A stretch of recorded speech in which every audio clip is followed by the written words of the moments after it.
Okay, in this video we are going to solve some exercises. These are the 6 exercises that were in the YouTube video that came before this one.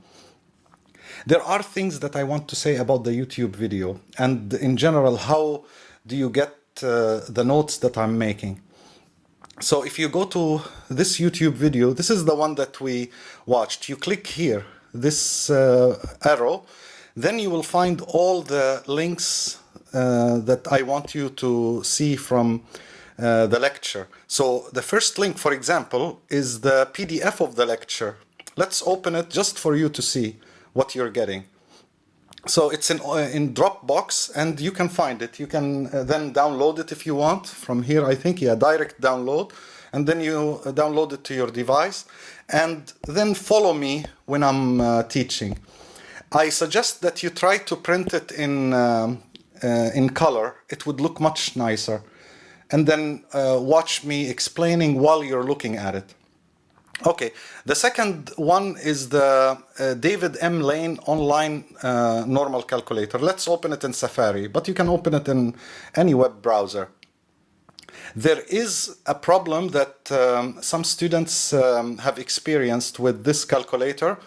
The main thing that I received from students is that they tell me that they enter the right mean, the right standard deviation, and they get it right. They want area from a value, but then let's say that they want between, for example, minus 0.55 to let's say to 2.47. Yeah, what they did is that they calculate here, and then they're getting this answer, and this answer is wrong. The reason is, and I want you all to listen to this, is that you need to click on the between. You need to click it in order to get the answer, and then you calculate. So now you're getting the right answer. But if you only enter the numbers without indicating which one of them you want, it will give you the calculation that is on the one that is clicked. Like, look, here it's giving us 0.025. The one that we want is this one. So click this one. Okay, that is the second thing. The third thing that I want to talk about, so let's go back to the video. Yeah, Dismos. Now, if you open this Dismos thing that I was using, I just want you to know that Dismos, I'm using it only for illustration. You don't need to learn it. You just watch so that you learn something. I'm teaching you something from these animations and moving, means and standard deviations in order to understand what's going on with your distribution. Whenever you see something, you never forget it. It makes it easier to remember it. So that's something else. And yeah, and there was one more thing that people asked me, is that do I need to submit the exercises? The answer is yes. A lot of you have already submitted to me the exercises. Remember, there were 6 exercises here, and many of you have already submitted to me the exercises with the solutions. But I asked you, please, for next time, when you are giving me the answers, put each problem on a separate page, and also if you can take screenshots of, let's say, for example, from here, from this calculator, take a screenshot and attach it to show me what you've done. This makes it easier for me to figure out what you've done wrong. Okay, so, students asked me specifically about problem 1, and not all the parts. It was part C that many people asked about, and problems 5 and 6. Some people said that in problem 5 they did not really understand what the question was asking about, and in problem 6 some people also couldn't follow what is written, even though I feel that it's clear, But let's make it clearer, because there is something that you need to understand when you solve a question on normal distribution. So what we will do now, let's start solving. At least for this video, I will do problems. I'll do all of 1, of course. If we are going to do C, let's do A and B. So we will do problems 1, 5, and 6. And if we still have enough time, I will do 2, 3, or 4, one of the 3 problems here.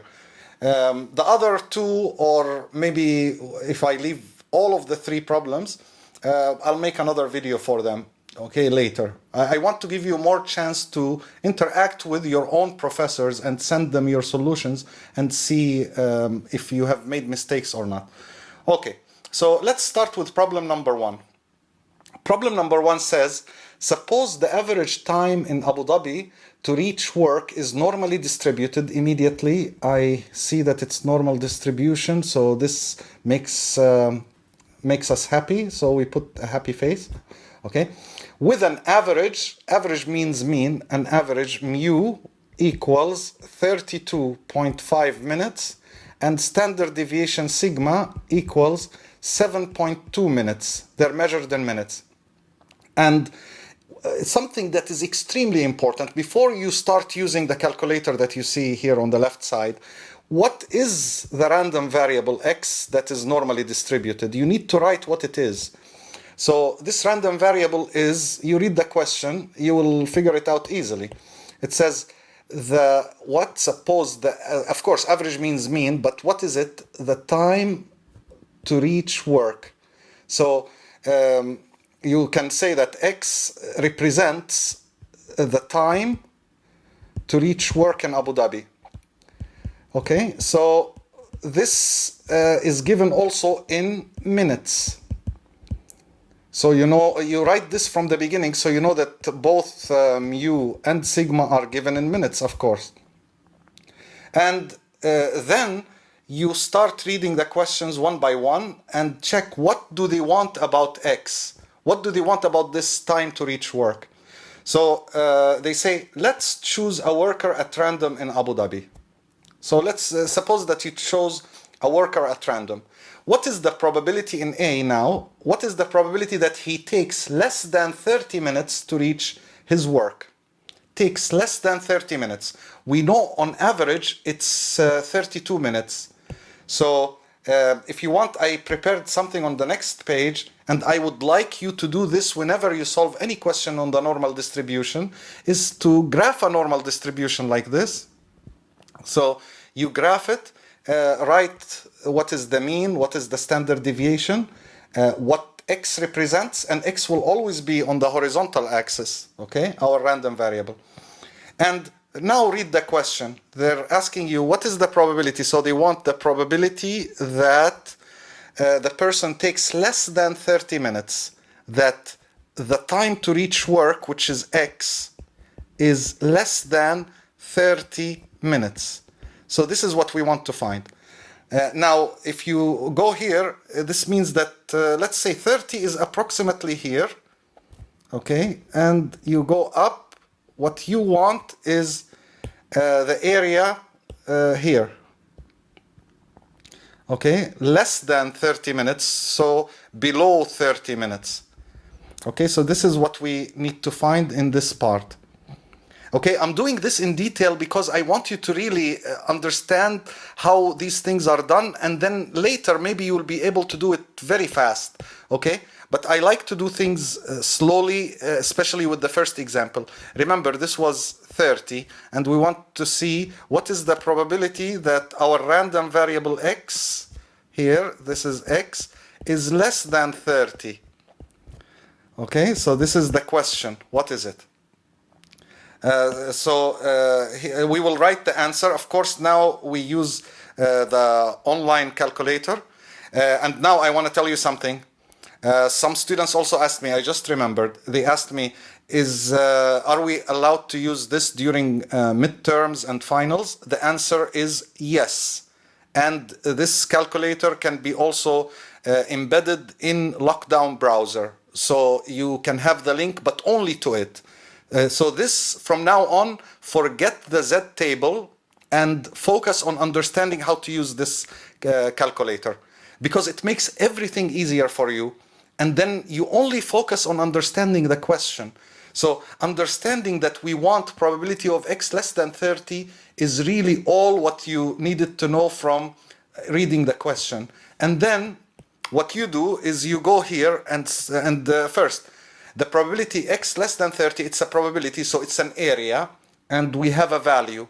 So we need an area from a value, so that you choose the first one here. And now you put the mean. The mean is 32.5 minutes, and the standard deviation is 7.2. And what do you want? You want the area below, or the probability less than. Now calculate. So what happened here? 7.2. The area below is equal. Sorry, I'm sorry. Area below 30. I apologize for this. Yeah. So below 30 here, less than 30. And remember from there, the area less than 30. Okay. And so now click. This is the answer. And so now we put the answer here, and try to understand what the answer is telling you. So let's write the answer. It's 0. Usually we take 4 digits in this case. 3649. So you put 2. So this here is the answer, which means it's 36.42%. This is the probability that it will take a driver or a worker going to his job, or a student going to their university, whatever the question is about, is 36% of the time they will arrive to work in less than 30 minutes. Okay, so again, if you select a driver at random and you want to see what is the probability that they will reach their work in less than 30 minutes, the probability is about 36.42%, which is like what, one third is 33%, little bit more than 1/3 of the time. So in every 3 times you can say 1 time he will reach in less than 30 minutes. Now read the second one. What is the probability that, and let's choose green here, what is the probability that he takes more than 40 minutes to reach his work? So in this case, probability that the time to reach work, which is x, is more than 40 minutes, is what? This is the question. And the illustration, I'm sure that you understand what to do here. You'll go just to 40, and let's erase the stuff before. Okay, you'll go to 40, and you want this area here.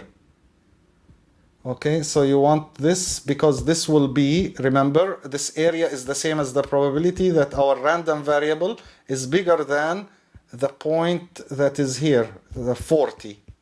Okay, it's just above 39.7. So this is here. This one is the unknown. So we know the value and we want to find the probability. So it's the area. And so let's go back here and see. It's the same area from a value. Mean is the same. Standard deviation didn't change. But you want above, and above how much? 40 minutes. I remember that. Above 40 minutes, and let's see, calculate. It will give you 0.1488. This is the answer, which is 14.88%. Or you can even round it to 15%. So you can say, if I choose a driver at random, the probability that he will reach work in more than 40 minutes is about 15%. Okay? And always, by the way, look at the graph that you see in the online calculator. You see it's the same as what I have here. Yeah? It's good to see it, and always remember that part of your job as a student is to understand the questions, not just jump to the calculator and put the numbers, because you need to know first you want an area from a value or a value from an area, and that you are dealing with a normal distribution. So you'll always have your random variable x here having a bell-shaped curve like this because it's normally distributed. And this is where you can apply all the things that we have learned in the previous lecture. Okay, now the last one, let's do it in orange. It says, is there any chance that he will spend exactly 45 minutes to reach his work? Is there a probability that he will reach work exactly in 45 minutes? The answer to this question, and that was the question that many of the students asked me about, is that they didn't know what to do here. They want exactly 45, not less, not more, not between. So where do we put it? Well, I want to make you understand something. So let's go to between. I want you to see something very important. Let's say that I put between, and let's go down to the question. It was 45 minutes. So let's say that what's the probability that it will take him between 45 and 47 minutes? Just think about this. Calculate. Look at the answer. How much is it? It's about 2%, yes? Then get closer to 45. So put 46. Look what you get. 1% now, almost. Now let's put 45.5 and see what we get. Wow, it's getting 0.0058. So it's like 5 or 6 in 1,000 if you want. Now let's get closer to 45. So 0.2, let's say, and calculate. It's getting smaller. Now 2 in 1,000. Now what about if we put 1? Let's see. Oh, 1 in 1,000. Now what if we get closer even? 45.01. Look, it's 1 in 10,000. You can't even see anything. Remember, for example, when it was 47, let's see if there is a picture. There is a small part you can see here. But when you do numbers that are close to 45, like 45.1, for example, and calculate, you get like a very thin line. And you know that lines don't have area. You know, their area is 0. So what I'm trying to tell you here is that as you are getting closer and closer, let's say I'm getting very close to 45, look, you get 0. So actually, this probability, the probability that x, the random variable, the time it takes to get to work, to be 45 minutes exactly, is 0. In fact, the probability that x is any number equals 0 all the time. This is a property of continuous distributions. Okay, and this is why I want to write it here. It's important that you understand this. This is why, because the probability that x equals a constant, any constant, is 0. This is why you see the probability that x is less than a constant is the same as the probability that x is less than or equal to a constant for a continuous random variable. So remember, x, let's say from the beginning, it's a normal distribution with mean and standard deviation sigma, but we write the variance when we say it. So this is why putting less strictly or less than or equal is the same, because this equal that you add will not give anything to the probability. It will still be 0, probability of x equal a constant. That's why when we ask you the question, find probability x less than or equal to a number or less than a number, they are the same exact thing. It's very important that you know this fact. Okay, and we're done with this question. So let's jump, even though I actually planned to do all of them, but I'm just going to skip the ones that almost all of you solved. Maybe we'll solve them in another video and go directly to problems 5 and 6. So let's see. Let's do problem 5 first. So in problem 5, we read it together. The first 2 paragraphs are for you to understand what's going on. So it says, in establishing warranties on HD TVs, high definition TVs, the manufacturer wants to set the limits so that few will need repair at the manufacturer's expense. So, you know, like for example, any big company that makes products that you purchase, let's say an HD TV, They don't want something bad to happen to your TV, or it doesn't work and then you bring it back and they have to either refund you or repair it and so on. So they want to see, in this question, you will see what their plan is. So let's continue reading and I'll make you understand it better. On the other hand, the warranty period must be long enough to make the purchase attractive to the buyer. Of course, if you go to, for example, Virgin Megastore or Emax or Carrefour, wherever you go to buy a TV, you want a warranty with it. You want like at least a guarantee for 2 years that you will not have a problem or something, and or if you have a problem, then they will repair it for free. Okay, and some manufacturers also extend their warranty and try to make you get to pay extra money to get more time for your warranty.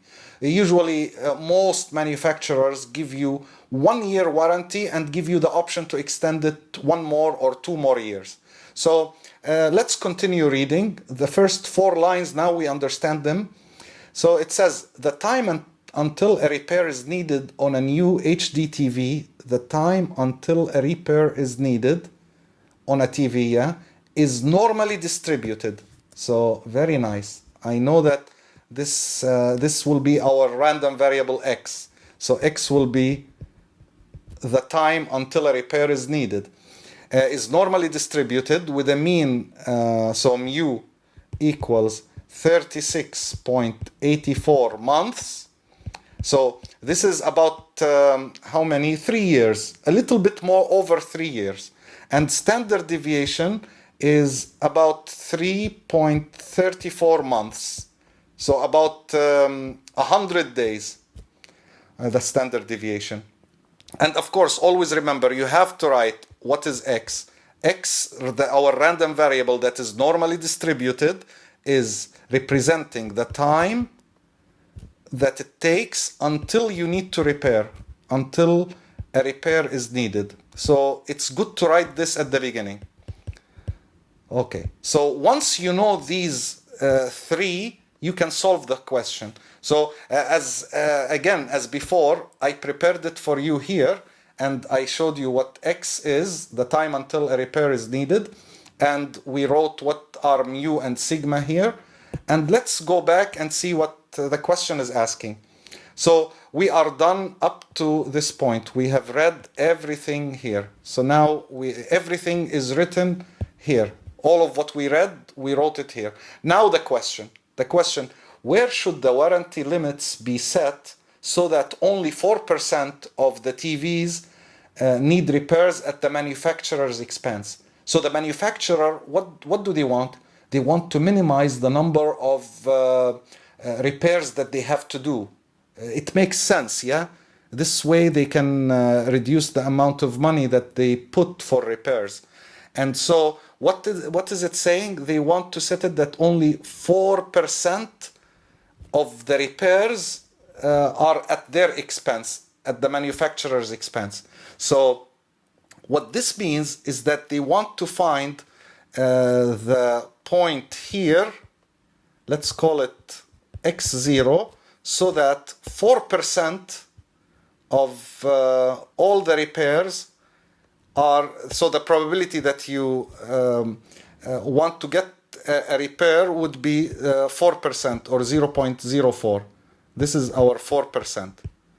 Okay, because they know if as x0, as you are moving this way, the area is getting larger and larger. Okay, and then they will have to pay a lot of money then. So they want to see at which point can they stop so that they only have to repair 4% of the HD TVs for free, like within the warranty period. So what should the warranty period be? This is the question. Okay, so this is a very simple question now, because we have the area, and we need to find the x0, or the time until the repair is needed in this case. what is the time until a repair is needed is the maximum, so that 4% of all repairs are below it, the probability. So here you will go and put value from an area, because now you want a value. And actually, yeah, I wrote it before, but I'm going to just say here, yeah, you put 0.04%, and you want the area below. So you put below and then calculate. And so you will get that the probability that x is less than, the probability that x less than x0 is 4%, so 0.04, implies that our x0 is, and you can read it from here, 30.993. Approximately, we can say this is 31 months, because the random variable is given in months. So how much is 31 months in years? We know that 1 year is 12 months, so 2 years 24. Half a year is 6 months, so 2.5 years and 1 month. So this is approximately, let's say, 2.5 years. I would say just approximately. So what they will know from this, it's very important that they know this. So now you will understand something also about warranties, is that the manufacturer usually, they give you 1 year warranty that comes immediately with what you buy. And then they tell you, do you want another year? Do you want another one? So you want 2 years warranty? If you say yes and you paid the money for this one, then they still know that it takes 2.5 years until a repair is needed, 4% of the repairs. Okay, so they will know that most of the people that will pay an extra year additional warranty will not really use it. Okay, and another thing you might think about is that, is this 4%, if a manufacturer thinks in terms of 4%, they want to repair only 4%, is this manufacturer like cheap or not? I would say not. Because suppose, for example, let's say that this manufacturer makes 1 million TVs and send them worldwide. Okay, let's just say that they have 1 million TVs that they have sold, or are sure that they will sell. Then what is 4% of that? Let's see. 4% of, so 0.04, 4% of 1 million, 1 and 6 zeros, 3, 4, 5, 6. Look, they will have 40,000 TVs to repair, even with this 4%. So still, it is a lot. If they sell a lot of TVs, then they will have a lot of repairs to do. And that's why they try to minimize the warranty period, and at the same time not make you feel bad about it. When they tell you that we will give you another year, you think 2 years is good, yeah? But for them, they know that this is to their advantage. Still, 40,000 from 1 million is a lot. But also this makes the manufacturer also expects how many spare parts do they have to have. Like if they know that it's 40,000 from the 1 million, 40,000 needs repair eventually in 2.5 years, then they will allocate some money for these 40,000 ahead of time, because they're expecting this. Okay, and I think that this explains it more than enough. So let's now go to the next and last question for today, even though the other 3 questions will be solved in another video, if I feel that still some of you have troubles with them. So please send me a message if you have a problem solving 2, 3, or 4 exercises, 2, 3, or 4. We solved 1, 5, and now we're going to solve 6. And this is something that I got a lot of questions on. So this is why I want to solve it. In a large section of a statistics class, the points for the final exam are normally distributed. Beautiful, normally distributed. Yeah, I forgot, you need to put a happy face when you see normal distribution. Well, I didn't put it here. So here, happy face always, because you can use the calculator, the online calculator. And see, with a mean of 72 and a standard deviation of 9. These are grades, okay? So we know that mu, the average grade on the final exam is 72 what points, or marks on the test. And sigma is 9, the standard deviation. And what is our random variable x here? What is the thing that is normally distributed here? They're telling you something is normally distributed. You need to know what is it. It's the points for the final exam. So this is how much you got on the final exam. Points on final exam. Okay, this is very nice. So we have finished reading this part, and we wrote what we know here. And of course you have the graph on the second page. So you see the mean is in the middle. And just I really would like to take this time to remind you of something that I feel is important for you to know. The middle is mu, right? Mu is 72. You know this. And then the standard deviation is 9 points. So this means that this here, you add 9, you get to 81. 72 plus 9. Plus another 9, you get 90. Plus another 9, you get 99. So this one is mu plus sigma. This is mu plus 2 sigma, and this is mu plus 3 sigma. I just want you to remember this. And what is the 63? This mu minus sigma. So 72 minus 9. And then minus 2 9s, or minus 2 sigma. And the last one is mu minus 3 sigma.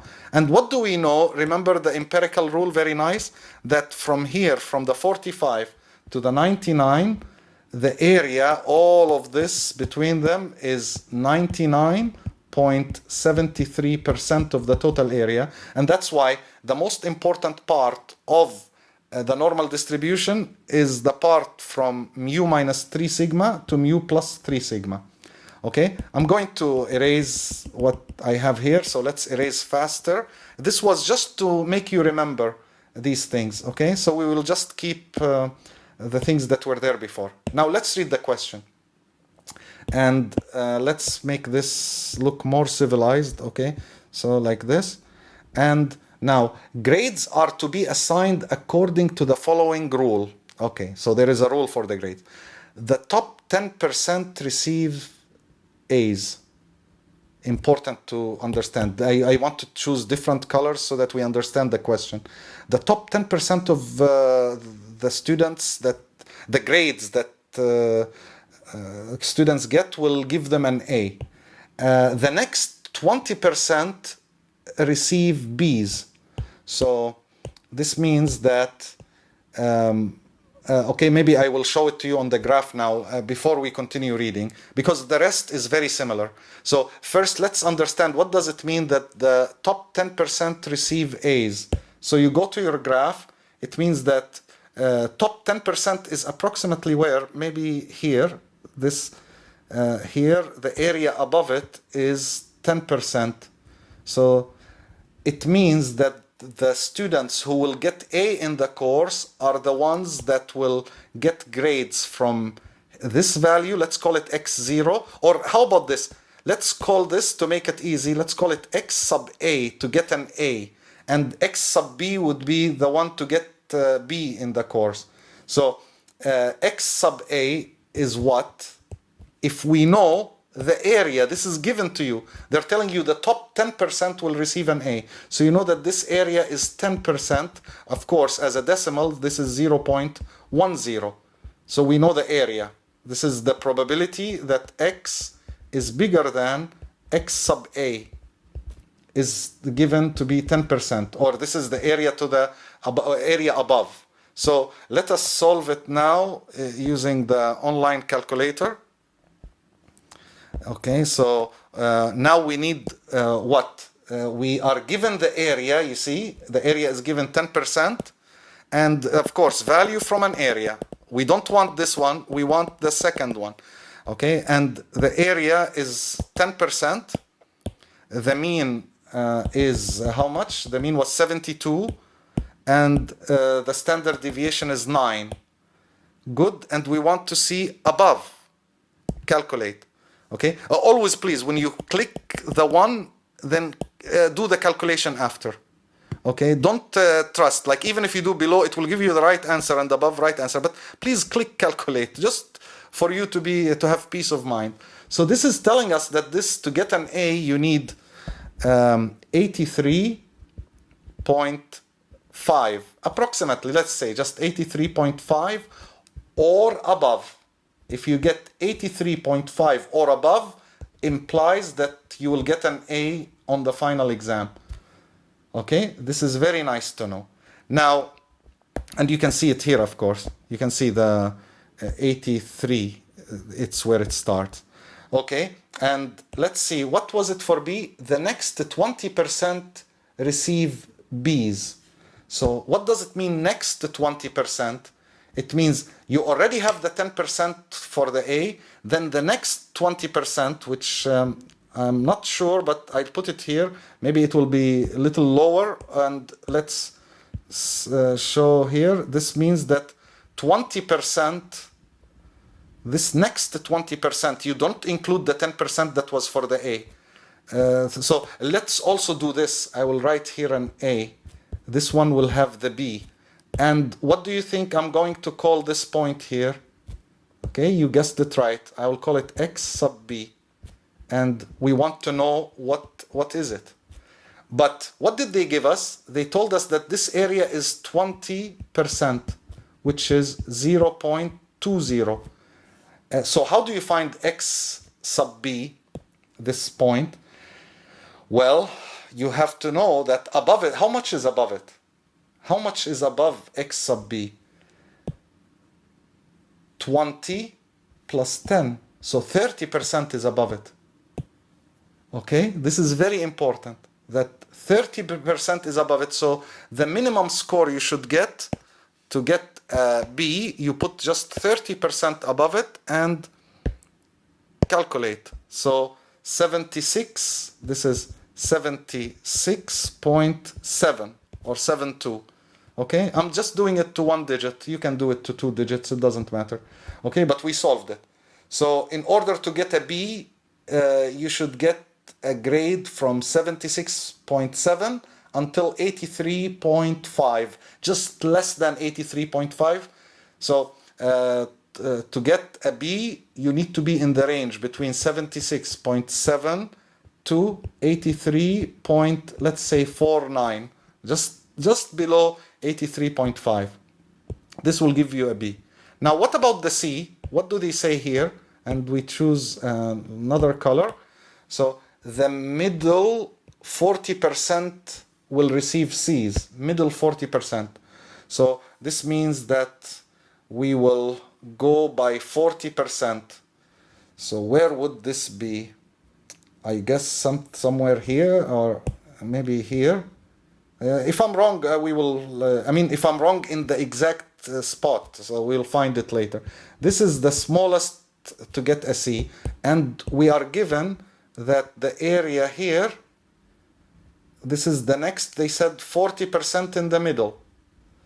Okay, so this is 40%, and this will give you a C, of course. This is what will give me a C, this range. And so we know that this here is 30%, sorry, was it 40%? They said the middle 40%. So this here is 40% or 0.40. 0.40. So, okay, what I should have done from the beginning is this. This is 0.1, this is 0.2, this is 0.4. Of course, 40, 20, 10. Okay, so how do you find X sub C? This is what?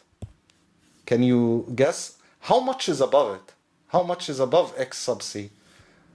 40% plus 20, 60 plus 10, 70.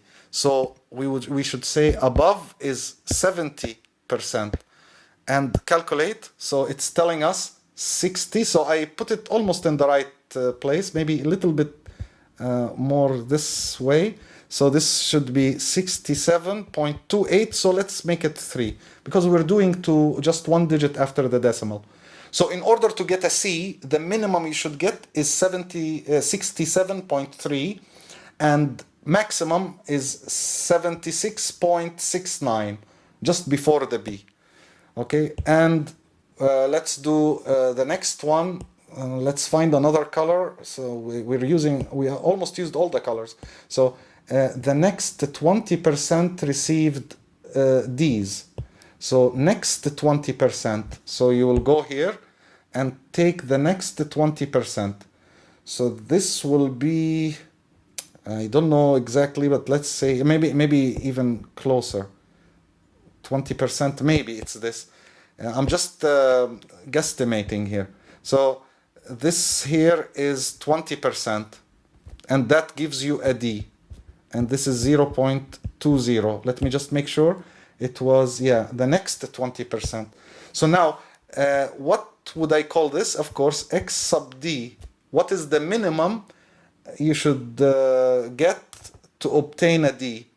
So the question is, what is this? Now, how much area is above this X sub D? So you have 20 plus 40, 60, plus 20, 80, plus 10, 90. So here you will go and put area is 90, calculate. So X sub D is exactly 60.5. So you see it's 60.46, but you can approximate it to 60.5. So we have the 4 grades. Do they want anything else? And the bottom 10% receive Fs. So now you know what an F will be. Anything that is below 60.5. Okay, find the lowest scores. Of course, I knew the question already. Find the lowest score on the final exam that would qualify a student for an A, a B, a C, or a D. And the D. They didn't say F, but we can get it, of course. Once you get D, you can get F. So what you know is that, let's choose which color we didn't use. Yeah, yellow. We didn't use yellow. So we'll put yellow here. And this is the F range.